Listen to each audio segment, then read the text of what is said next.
让我们一起来领受上帝的话，记载在旧约圣经以赛亚书30章15到18节。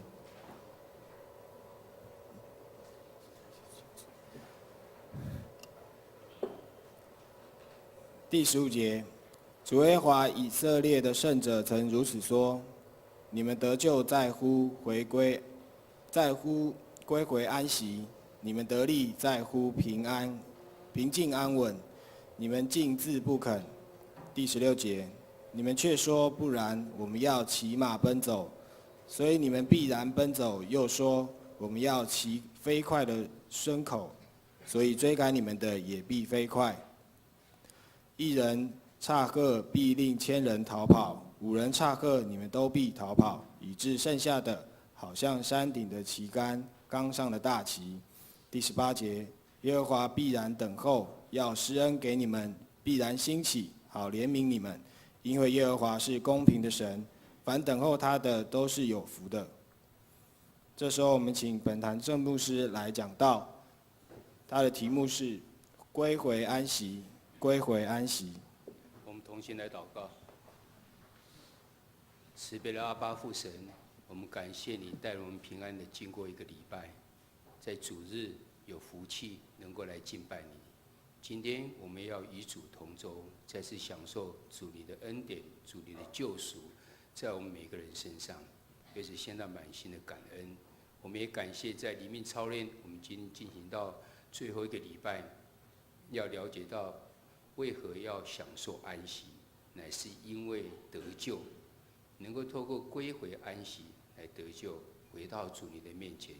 求神让我们经过4个礼拜之后，我们能够更清楚来了解主你的赏赐在每个人身上，让我们人在地面上的生活，乃不是一些不喜乐、非常有负担等等这些，而是乃是有喜乐又能够安息。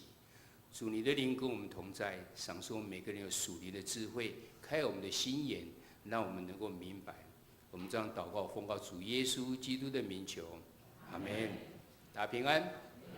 今天是我们的灵命操练第4讲，最后一讲，同时也是我们的社教纪念日。今年是48年，明年19，在过去50年的时候呢，我们嘉邦福音中心将要成为堂会，这是我们献给神的一个礼物。在经过50年之后，有一间我们自己教会从头开始去开拓的教会。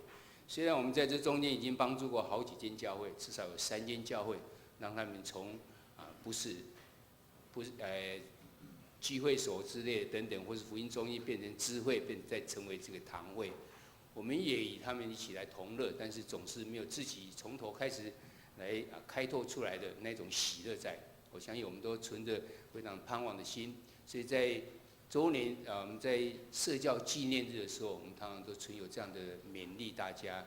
我们有在48年经过，到底神恩赐在我们的这48年中间，我们有这样的来感恩神在我们每个人身上，在我们教会身上所做的嘛。所以我们都把刚好10月的时候呢，就是我们会有灵命操练，最后一个礼拜我们就有圣礼典，也有受洗的等等，这些都希望成为一个馨香之祭。那我们存着盼望的心，在2年后呢，我们50周年的时候呢，有更大的奉献在神的面前。那今天刚好是我们灵命操练里面的第4讲，我们在讲说安息的部分。我们最后要归回安息，就是今天以赛亚书里面所讲的。等一下我们从中间来学习到底是如何。我们现在复习一下，我们可以神应许我们可以得安息，因为这不是在只有旧约讲，新约的时候耶稣也告诉我们，凡劳苦担重担的人可以到我这里来，我就使你们得安息。这个安息就是旧约中所讲的安息，都是一样。到底是只有身体的安息呢，还是怎样呢？我们再看以赛亚书里面所讲的安息呢，是有目的的。安息是因为要得救，你们得救在乎归回安息，你们得力在乎平静安稳。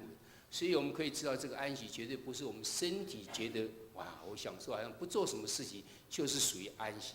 不，他提的乃是一个全人的安息，身心灵都得到安息。那这样的安息到底是什么意思呢？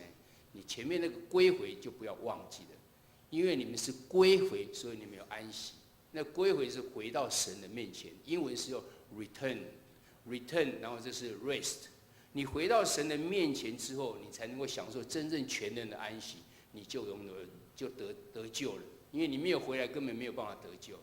而得力呢，是在乎平静跟安稳。安稳后来我们会把下面好几个句子，我们都把它改成是信靠。信靠比较是原文的意思，它是用 quietness 是平静，后面呢是叫 trust， 就是有一种信靠。你能够信靠神，而且在他面前能够安静下来，你才会得到力量，可以去面对很多的问题。这是我们要学习安息主要的目的是在此。所以我们透过这几个礼拜，今天已经最后一个礼拜呢，我们要来了解到底这神。那这几个礼拜我们所学的是什么？我们用很短时间来复习一下。安息甚至第一毫就告诉我们，安息的根源乃是在神，在基督。因为基督他有复活了，所以我们相信基督以及基督所介绍的这个神的话呢，才知道他是一个真神。所以你靠着这真神他所讲的话，当然你就可以相信啊。所以我们是因为天天能够亲和基督的复活，敬拜他、荣耀他，是我们能够得安息的根源。不要忘记，不是我们自己想要安息就能够安息，乃是因为我们跟基督连结在一起，基督又是神的儿子，所以这样子三位一体就将这个运行呢，实现在我们的身上。但是我们怎么表现出来我们有真正的安息呢？原来在我们生活中间呢，可以看出来，我们有没有更喜乐呢？我们有没有更感恩呢？我们有没有更享受生活呢？这是基督徒有安息的表现。你假定觉得你的生活是这么样的苦，这样子的不快乐，这样子的好像每个人都欠我一样啊！你觉得活在一天好像就是辛苦的一天一样，那我相信我们没有得到真正的安息，跟金钱多寡无关。全人的安息乃是依靠了神之后，你就有这些的表现出来。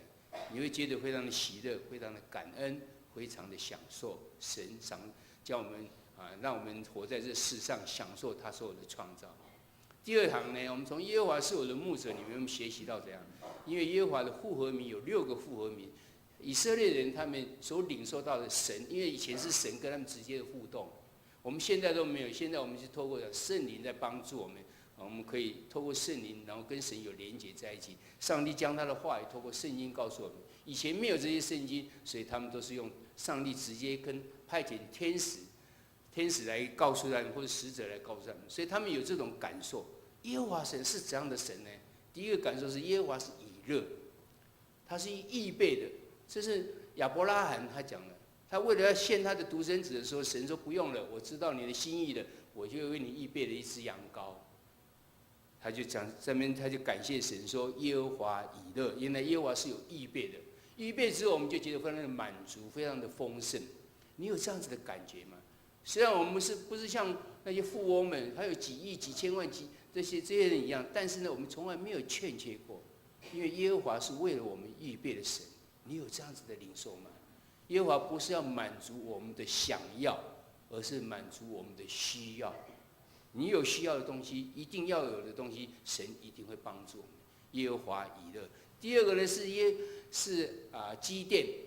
基甸神选召基甸的时候，基甸说：“完了，我已经看到神的使者，我一定要死。”那个耶和华的声音告诉他：“不，我要赐给你平安，因为我要选召你去救以色列人。”所以他组了一个坛，说：“耶和华沙龙，以希伯来，这都是翻译的哈。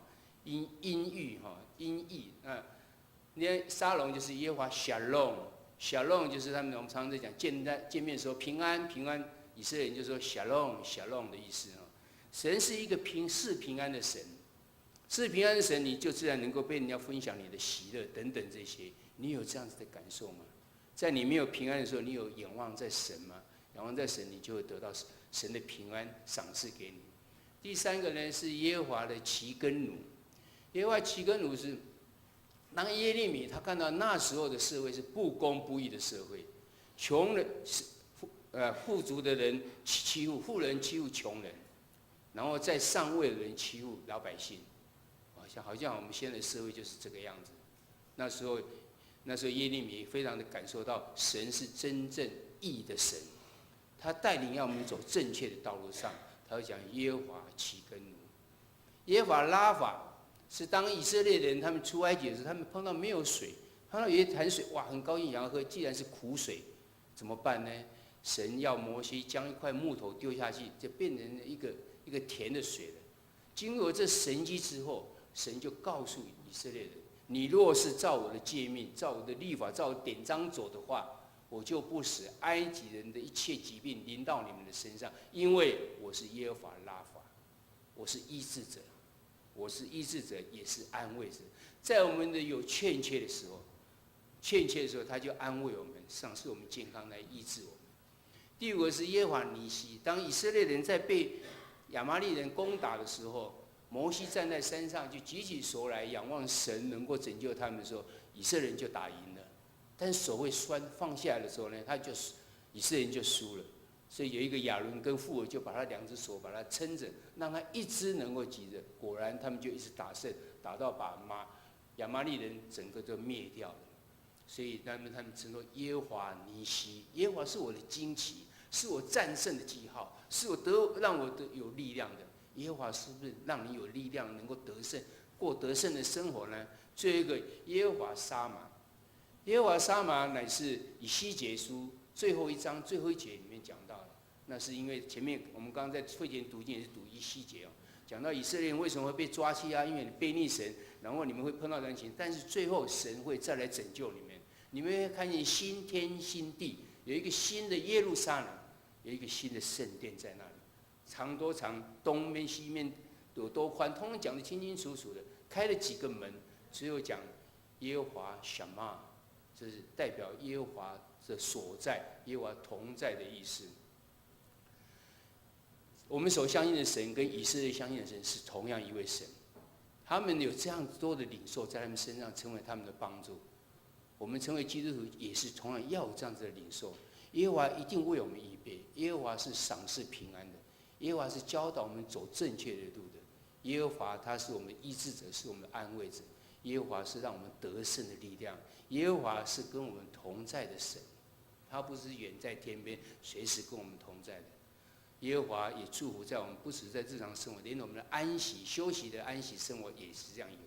这是第三课所写的。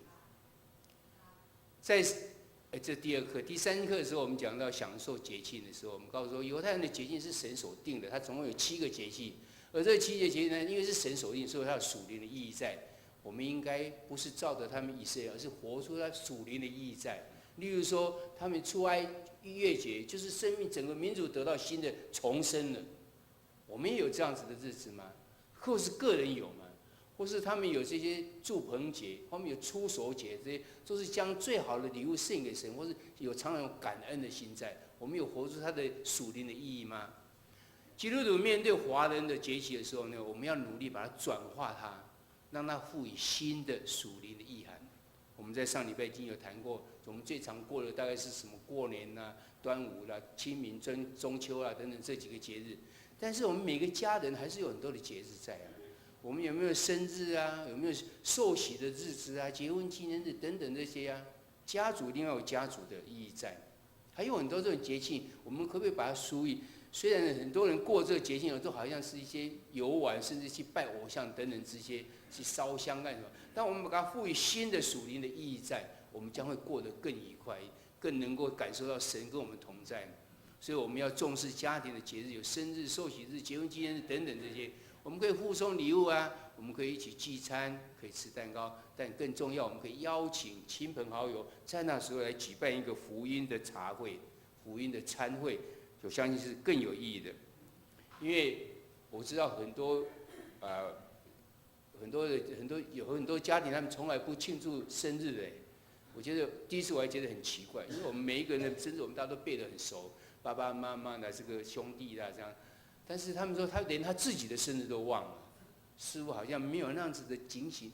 而且我们基督徒还有一个受洗的日子啊，是我们灵命重生的日子啊。就这么多的日子呢，透过节庆，其实可以提醒我们很多的事情，可以感受到神，至少可以献上很多的感恩。那我们可以将这个机会呢，来跟别人一起来分享。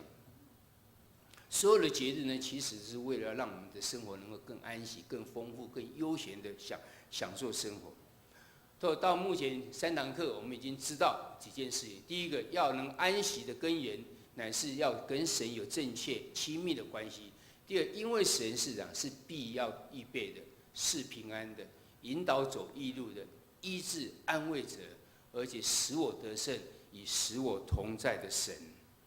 神要我们能够透过节期呢，能够享受更感恩、更喜乐、更丰富的安息生活。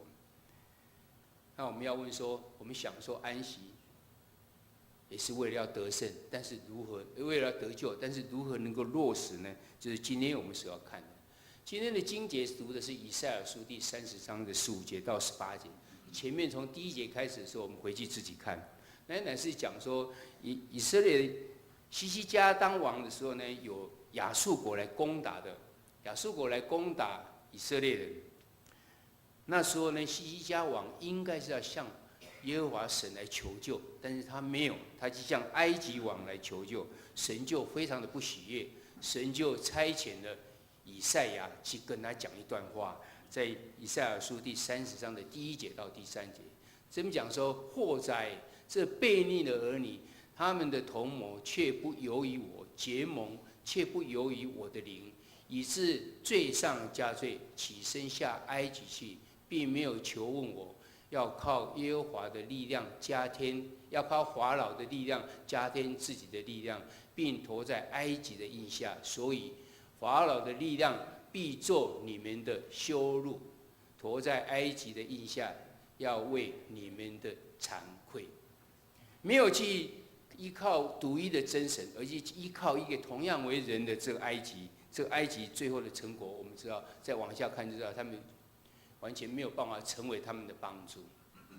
我们回想，这是讲以色列人，那我们自己呢？我们是不是常常也是忘了呢？我们也很容易靠我们自己，也很容易靠别人。我们常会花很多的时间，或者更努力的工作，觉得这工我就要花更多时间、更努力，就一定能够把它做好，是这样子吗？你有没有回到神的面前来？甚至忙到我们身心灵都缺乏休息，以为我们自己是努力的敬业，或者是热心的侍奉，到教会来也是一样。但是其实已经违背了神设立安息日的美意，而我们却没有察觉呢。我们在教会中间，我们一直鼓励大家有服事，从下礼拜开始，我们就有侍奉博览会。今天的周报里面有夹侍奉我们博览会里面要有侍奉的机会。这边有1张半，这么多的，两面都有了，表示教会有很多的事情需要大家的参与。我们也感谢有很多人的参与，但是参与之后我们会做职前训练，然后在职训练，盼望大家做都能够尽心尽力。那我们是不是会忘掉这背后是因为我在服侍神？我能够今天这么做，也是神给我力量。我今天能够有这样的才能，是因为神赏赐这才能恩赐给我，所以我才能这么做。假如你有这么认知，你就跟神常常连结在一起，而不是完全靠自己的力量，不管是在时间或是在做法等等这些。我们是会像以色列人当初受到亚述人攻打的时候，忘了去求问神，而去求埃及人呢？他们已经失落的这神给他们安息。那神给我们的安息的呼召是什么呢？在刚才的经节里面告诉你们，得救乃是在乎归回安息，得力乃是在乎平静安稳。那这边告诉我们几件秘诀是怎样？你要得救跟得力的秘诀是在什么？要得救乃是要归回安息，而要得力呢，乃是要平静安稳。这时候我已经把它改成用信靠。这平静跟信靠，我们才能够得力。我们常常没有办法，但是神不离弃我们。我们从以色列人来看就知道了。当百姓在旷野他们拜金牛犊的时候，神就不愿意跟百姓一起去迦南地了。你这些悖逆的百姓，我不要跟你们去了，叫摩西自己带他们去。摩西当然不敢啊，摩西就呼求神，你赦免我们啊。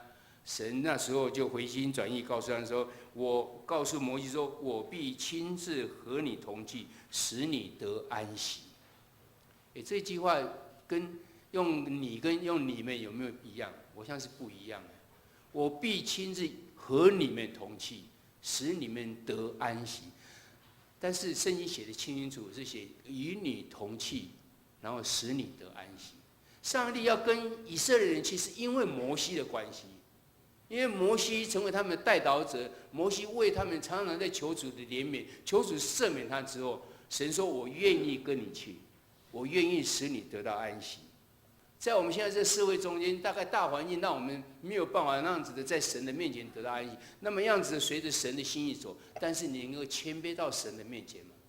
恐怕我们整个社会不会得救，但是神要告诉你，我要亲自跟你同去，使你得安息。虽然外面这些人还有一大堆的以色列百姓呢，我不知道，我不理他们了，因为我根本就不想跟他们去的，他们是悖逆的百姓，但是我愿意跟你同去，我愿意让你得到安息。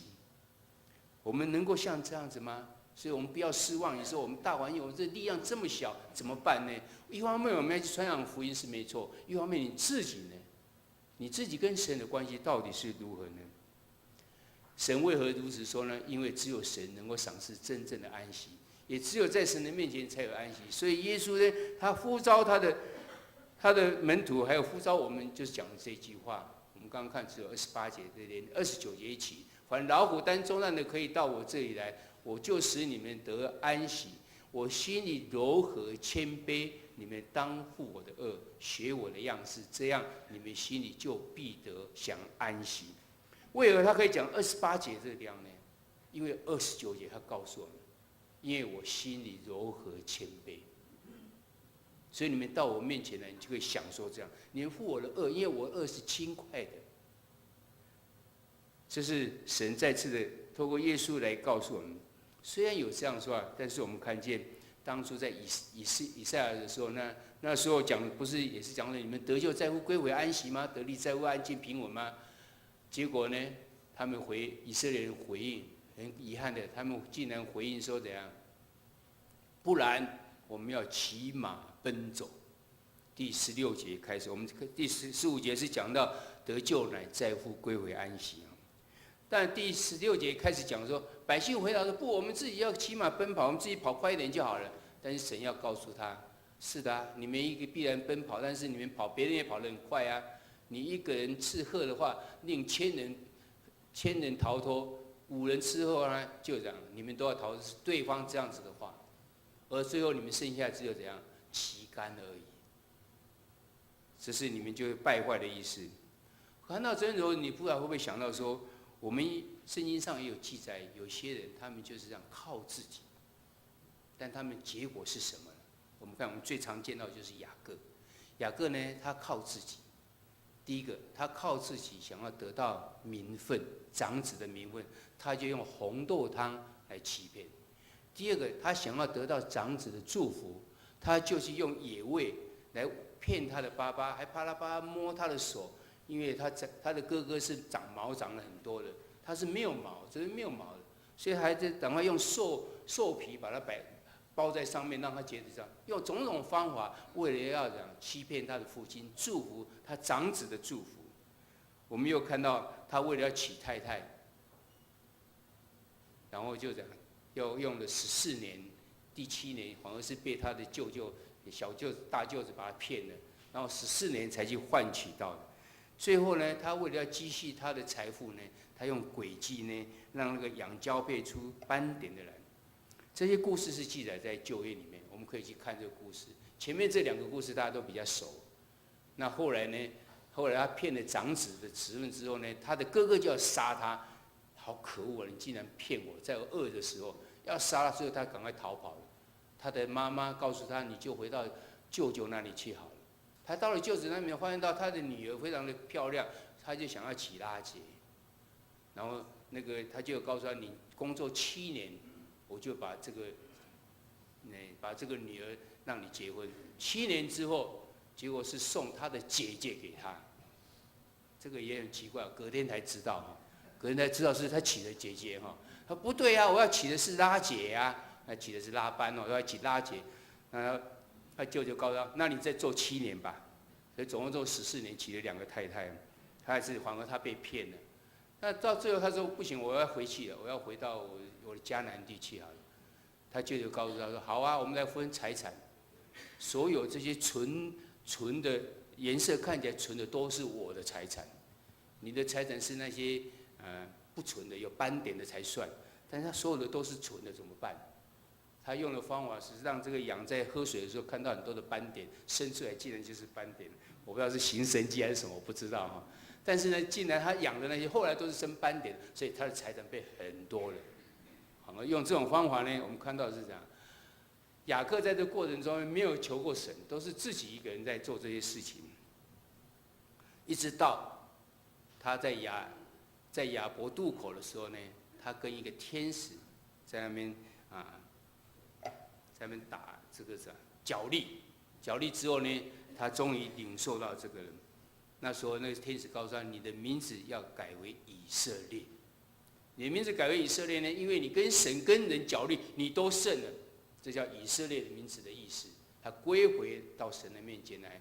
第二个，他又在伯利恒的地方筑了一个坛，就在那边纪念神，跟神来立约。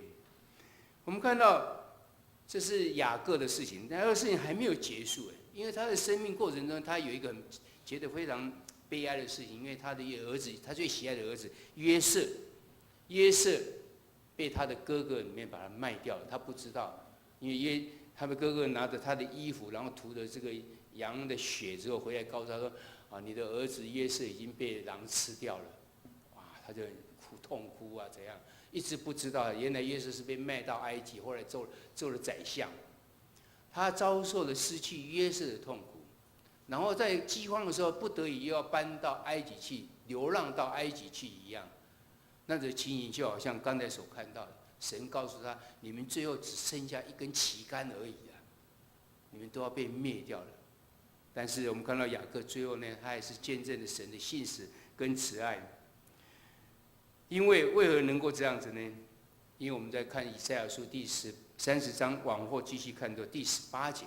虽然讲了那些你只剩下旗杆的时候呢，神给他一个允许：我要等候你。神呼召他的百姓说：归回安息、平静安稳呢，百姓还是不愿意，宁可自己想办法解决自己问题。但是神还是允许他们，在30章第18节说：耶和华必然等候，要施恩给你们，必然兴起好怜悯你们，因为耶和华是公平的神，凡等候他的都是有福的。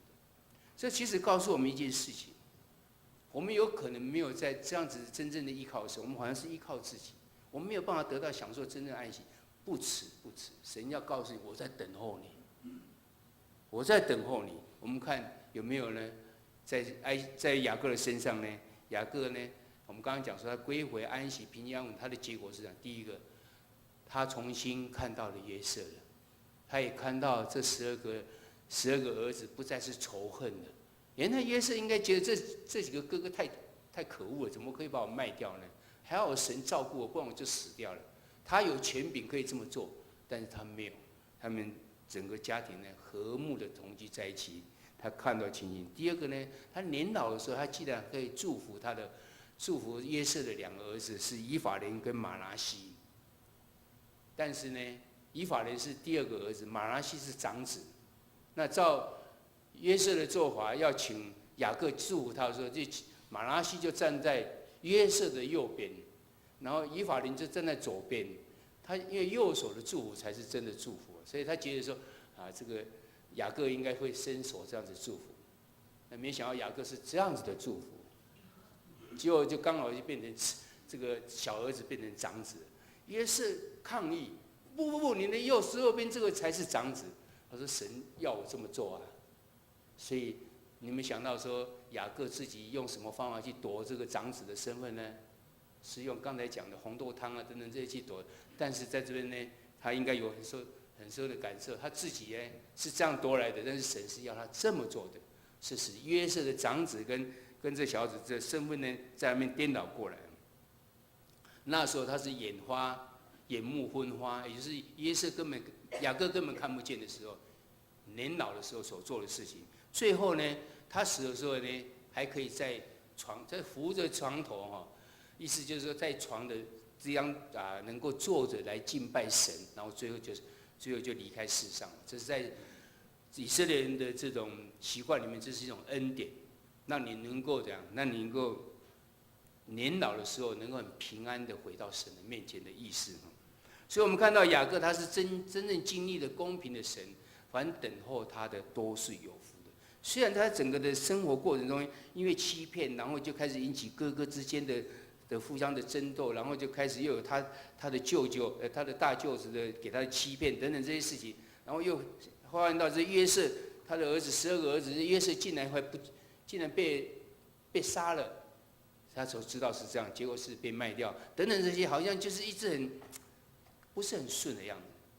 但是他一直回到神的面前之后，我们就看到他仍然是感受到神是一个，你只要你归回安息的话，你就得救；你安稳的话，安稳平静的话呢，你就会得力哈。所以我们看看呢，回到我们自己的来看的时候，我们要如何能够归回安息呢？还有平静信靠呢？第一个，我们看现今的世代呢，是一个自我中心的时代，是一个爱拼在赢的时代。所以，其实自我中心这是一个真的非常危险的，也就是后现代主义者。我们现在正处在后现代主义者，也就是你可以看到，我们这几个礼拜一直为了多元成长这种家庭的，还有婚姻可以同性恋这些事情，好像人可以靠着多数人，或者甚至大法官的这个视线呢，就能够决定真理是怎么样。你会不会觉得这是非常奇怪的现象？真理就是真理，不会因为你多少人讲这样就会变成那样。一个白的，你每个人都说黑黑黑，难道他就变成黑吗？当然不会，他还是白呀。但是你们既然蒙骗自己他是白，他是黑的了，他是黑的了，因为我认定他是黑的，这不是很奇怪的现象？但现在就是这种现象。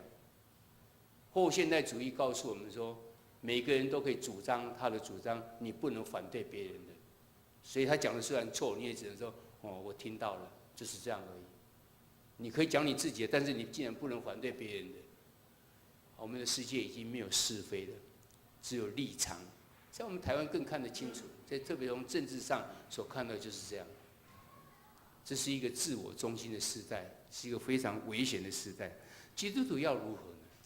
我们基督徒呢要敬业要专业啊，因为我们是神的管家哎，我们代表神在管理全地呢。我们当然要努力啊，要尽全力啊，但是不是靠我们自己？靠我们自己，我们迟早就会沦落跟他们一样，不是他们，就是沦落跟自我中心的那些人一样。我的话就是对的啊，别人我才不理他呢，是这样子吗？难道真的没有是非可言吗？圣经告诉我们，就是那些真理，我们应该回到神的面前来。我们遵守安息的本意呢，是要有一个适度的休闲安息的生活，这是信靠神的一个表现。所以你知道，成为神的百姓，我们的休闲生活呢，当然会跟一般人所认知的不一样，因为意义是不一样的。所以我们看一下神基督徒的休闲生活到底有几样呢？至少有这几个都是我们要留在心里面去认知的。我们的休闲生活其实是信仰生活的一部分。我们是享受神要赐的安息，不是我自己的，而是进入到神的安息里面。我们宣告，我们乃是全心的信靠神。我们宣告，我们是神所创造的。我们宣告的，我们是他所托付要管家的。我们记得在前面在讲说，以色列人他们为什么要守安息日？因为他一个纪念神的神的创造、神的救赎，还有未来的盼望。所以一个简单的一个安息，其实是一个基督徒来讲呢，是一个信仰上的一种呈现出来。你有真正有信仰在你的心中的话，你不会那样子的毫无节制的，是好像身体上的休息一样。你要跟神连结在一起，然后做神所喜悦的部分，然后对你的灵命有帮助的这种安息，呈现在这个地方。信仰是信仰生活的一部分，你是在享受神所赐的安息，而是要进入到神里面的安息。你是一个宣告，是一个信靠神，而且是我们宣告是神所创造的，而且神是我们是神所托付的管家。所以最后告诉我们说，因此我们必须回应神的呼召，要归回安息，要平静信靠，这样我们才能够在生活跟工作上能够得胜跟得力。我们要享受安息，要记得回归到源头，就是跟神有正确的关系。你就可以在你的生活上面能够去呈现出来，而不是在我们的工作上而已，在我们的安息的时候，在我们休闲的时候上，你也同样能够呈现这些出来，这才能够让我们真正能够去享受那安息。盼望我们很快就能够真正有这样子的安息，因为这是神所赐福在我们身上的。这礼拜有小组要讨论的题目呢是这些哦。在我们的修行生活中，你认为有安息、归回安息吗？有平静信靠吗？为什么？我可以更归回安息、平静信靠吗？心态上我需要如何的调整呢？你要如何能够持续过着归回安息、平静安稳的生活呢？愿神祝福在我们每个人身上，让我们经过这4个礼拜以后的对我们的安息，对神所讲的安息有真正的认识，而且认识呢，就成为我们能够得救跟得力。愿神祝福大家，我们同心来祷告。父神，我们感谢你，来学习透过4个礼拜的灵命操练，要真正明白主你所赏赐给我们的安息是什么。不是像我们一般人所讲，没有工作，我随心所欲，想做什么事情就做什么，或是不做什么事情就是安息。不，当我们回到神灵的面前，重新在认知，从神领受到之后，我们才能够回应到我们的生活中间来享受真正的安息，特别是在我们休闲的生活上。求主你帮助我们这几个礼拜的学习，真正成为我们的帮助。我们要归回到你的面前，再有安息，主你就得救，让我们成为一个得救的人，献上满心的感恩与祈求。这时候我们要同心用台湾基督长老教会的信仰告白来告白我们的信仰。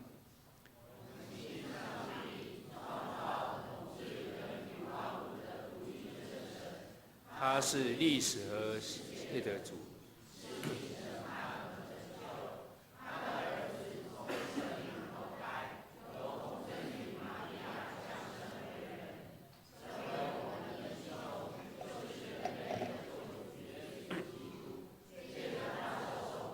定十字架死复活，彰显了上帝的仁爱与公义，使我们与上帝复合。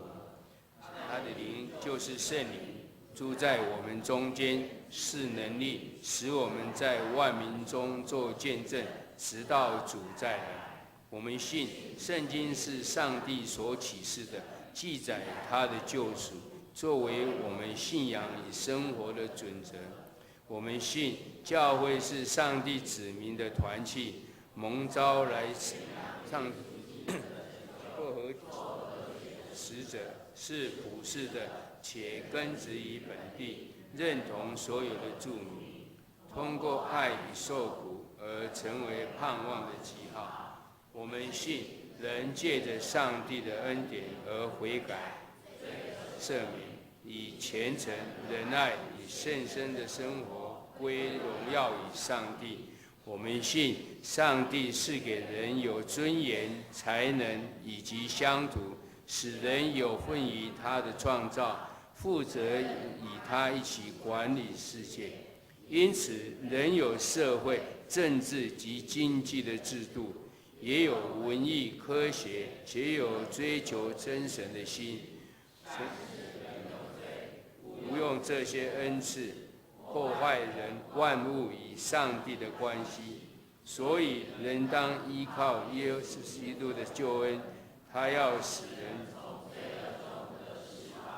使受压迫的人得自由、平等，使基督里成为新创造的人，使世界成为他的国度，充满公义、平安与喜乐。阿们。